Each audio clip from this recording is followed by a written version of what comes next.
I've been a fan of the GTA franchise for many years now. I've played every game, except for one. And that just happened to be the game that popularised not only the Grand Theft Auto series, but the open world genre as a whole.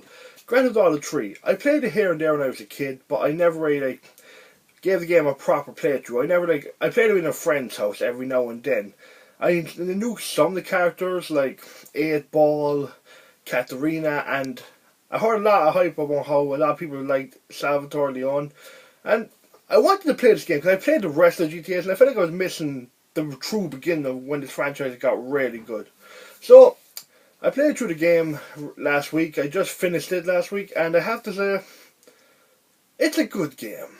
But to me, it's the worst GTA game that I've played. But saying that, that's not really too much of a bad thing because all the other GTAs are made so well and they set such a high standard. That being the worst doesn't necessarily mean it's a bad game. It's not. It's actually a really good game. And I try to keep in consideration the time it was released. And they did some really impressive things. First of all, the city. The city is a pretty good accomplishment for the time. It was open. It looked different in different areas. Each island felt distinct from the other. It didn't feel like just a copy and paste job. And see, it's difficult to talk about because I can't help but compare the other GTAs to this. And while the islands do look distinct and they do look good for the time, there's not much to do in comparison to the other GTA games, even on the PS2, such as Vice City and Andreas. But with that being said, it was still fun to play through, and it had vigilante missions, it had the taxi missions, and I believe it had the paramedic.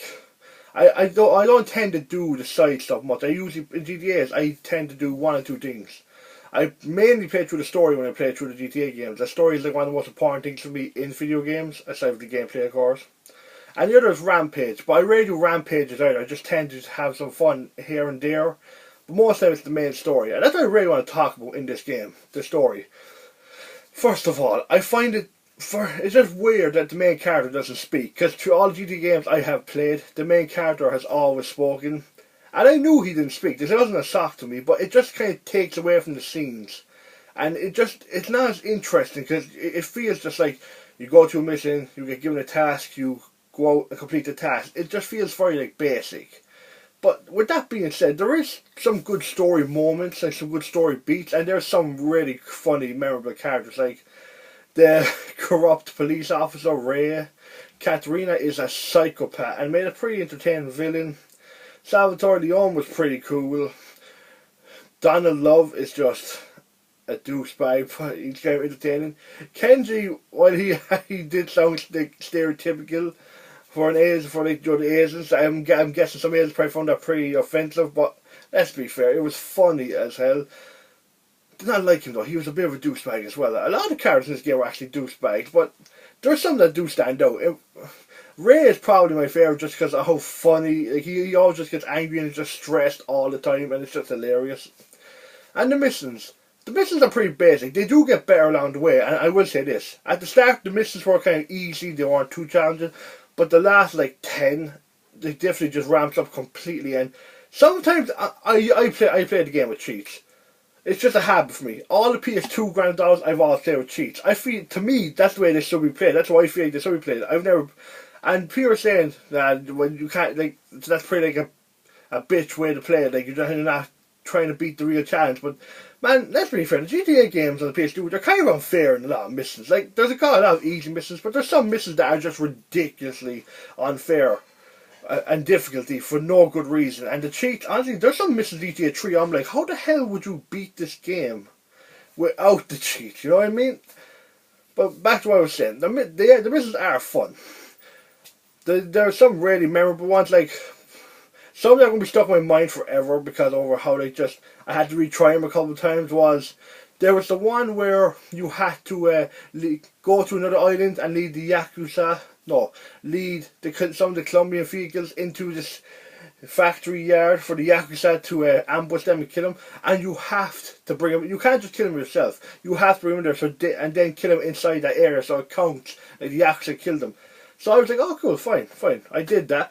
Turned out then all the Yakuza died. I was like, mission failed. I was like, for fuck's sake. So I went back, did it again, But for some reason, I let the car in, but the car didn't go in fully, and then it drove away. And for some reason, then the car just disappeared, mission failed, and it just kept repeating for a while. And I was just like, "Oh my god, this fucking thing!" It was driving me crazy. Eventually, my plan. I just drove in quickly, got out of the car as fast as possible, aimed my rocket launcher at the car coming in, boom, blew it up as fast as possible. And thing is, I just about beat it. They were so close to fucking up. It was to a point. There was like 2 Yakuza standing, and I was like, I do not want to do this mission again. It's not that long. It's just the tediousness of it, having to constantly restart, do over to the mission, go back, restart again. And the thing is, there's no checkpoint like the modern GTA's. So when you fail a mission, you gotta drive all the way back and get the mission again, because it's on a different island. Or reload your save if you save close to the original mission point, the giver. No. GTA 3 was a fun game, but there is one major fucking flaw with GTA 3, and it is terrible. I mean, absolutely atrocious. I mean, fucking shit. I try to be as positive much with video games, as much as sometimes video games try to fuck me over, especially these days with microtransactions, DLC, unfinished games, that bullshit. But with GTA 3, I was like, alright, it's an old game, let's give it a chance. I can't do it, man. This feature just, it should not be this bad. The fucking shooting. Oh dear God, the shooting was just awful. The fucking lock,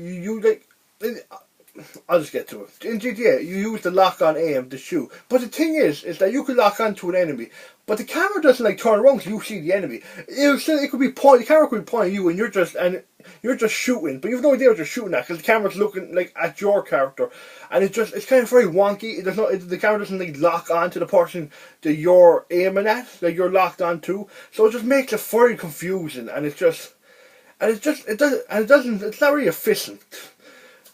Thank God this was approved later again, because I could not do it. The shooting was just so bad and so tedious and so mishandled, and it was just annoying to use that I found myself, all I used for the entire game was 3 weapons.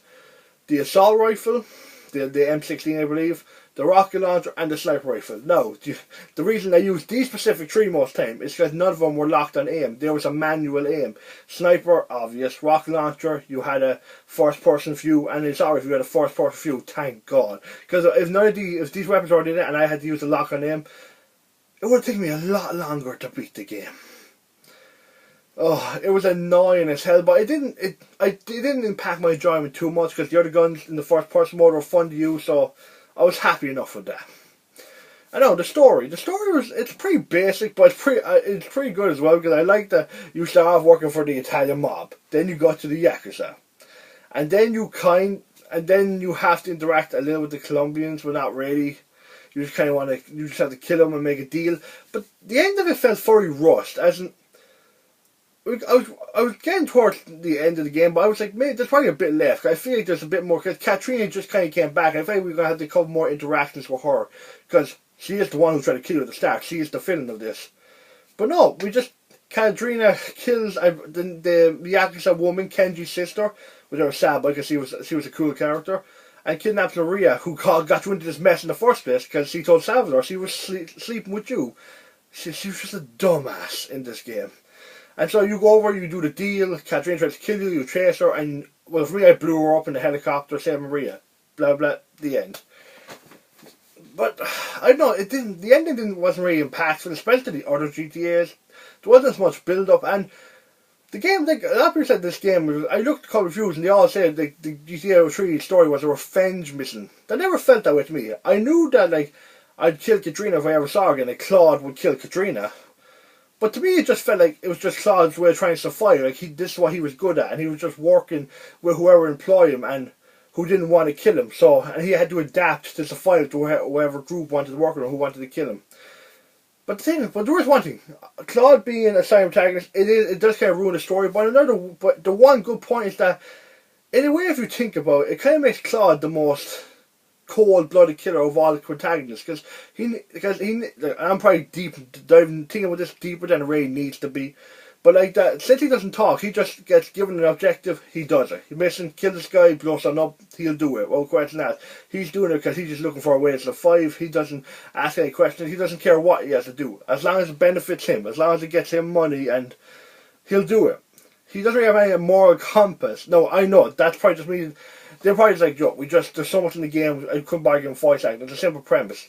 Just go kill people, do what the gangs do, and kill everyone in the end, basically. But just me thinking about it a bit deeply, you could think of it as Claude just being a true psychopath. I mean, he kind of has to be like in a relationship with Katrina. And man, Katrina is a fucking psychopath.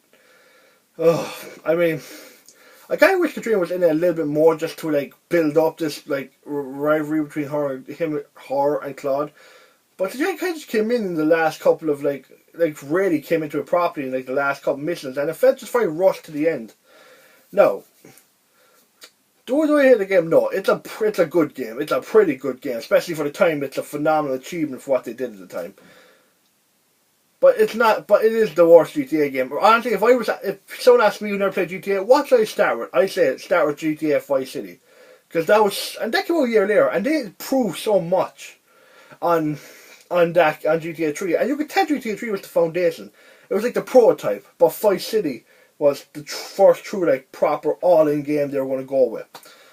Now, I think you credit to Rockstar. GTA 3 was a great achievement. It started off this phenomenal series. It got Rockstar in, just elevated them to another level, and it populated the open world genre, which is one of my favourites. And the game is good. There had a couple of problems, but I did enjoy playing it, and it was a nice nostalgia trip for me. So, if you really want to play GTA 3, give it a shot. There is some good characters, some good missions, and there's some funny and fun moments. But honestly, if you're not too invested, I say start with Vice City if you haven't played GTA games yet. Thank you for listening to my review. I hope you enjoyed, and I'll see you next time.